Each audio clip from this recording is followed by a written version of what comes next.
YouTube, this is Chris Worden. I'm just on a Friday. I give a little bit of a roundup about what we've had to, what we've been dealing with this week. So, inquiries this week for us have come from hospitality businesses. We've been having a few inquiries from construction companies, and we still get a lot of inquiries from what we would call contractors. So one man and one woman bands. They've got limited companies, but essentially it's just them who are contracting to a company. They might be contracting to a bank in the financial services sector. They might be out on the rigs. Yeah, we get a lot of inquiries from these people recently because not only has COVID affected them, but they've also, there's a change in legislation called IR35 that comes in later this year. And a lot of oil rig companies are now asking their workers to go cards in, go as employed, as opposed to operating through the limited companies. Same in financial services. A lot of banks now are saying, we don't want contractors. If you want to work for our bank, you come and work for the bank full time. Now, the problem that a lot of these people are facing is they've got HMRC arrears, they've got corporation tax that's due, they took out bounce back loans, and they're not earning the same amount of money that they were earning previously. I'm going to do a video, tell you today about a couple of times where an insolvency procedure goes wrong. So we had an inquiry a few months ago off a guy who did... He run a pub down south.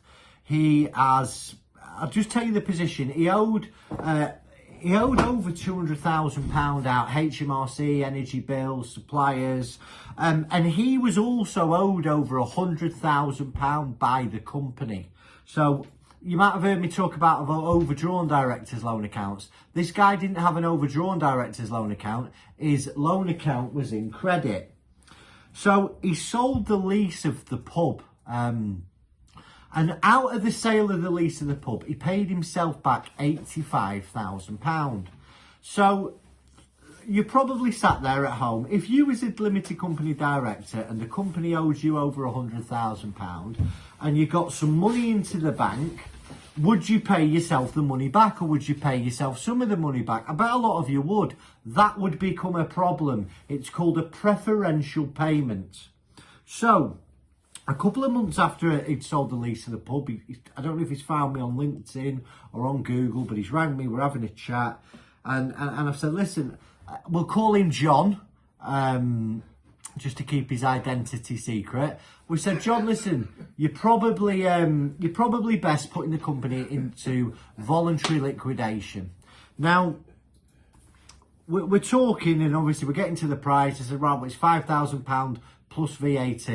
And he said, well, I've already had a quote for £2,500 plus VAT. So straight away, my alarm bells go off. No one in insolvency is interested in a £2,500 job. Please believe me on that point, because there's a lot of fixed costs with insolvency, and it's just not commercially viable. So when I hear that a client that I've spoken to has had a much cheaper quote than £5,000, I want to look at things further. So I've said, come on, John, let me have a look. Let me review the statements. And I basically reviewed the transactions of that company over the last 12 months. And it was clear to see that he'd made a preferential payment to himself. Now, what was going to happen? I'm just, you know, I'm looking in my crystal ball here, but I believe if he'd have appointed the firm that charged him £2,500, shortly after appointing them, he'd have received a letter saying, you owe us £85,000, when are you going to pay it? Because if there's a preferential payment made, quite rightly, the insolvency practitioner has to go after that preferential payment. They get the money in and they disperse it to creditors. So what I was able to do for John was go, John, here's the issue. We need to tackle this issue head on. We went and then spoke to an insolvency practitioner, and we managed to get a settlement done. So he had to pay some of the £80,000 back, but not all of it. He was considerably better off for getting in touch with us. So I'll tell you another job that's gone wrong, and it come in this week. I can't help this guy, unfortunately. So this guy he's a contractor. Like I was saying, he's earned really good money over the years. Yeah, I think he's been asked to go on the payroll at this company, and he's obviously gone out there. He's Googled insolvency practitioners. He's found a firm online.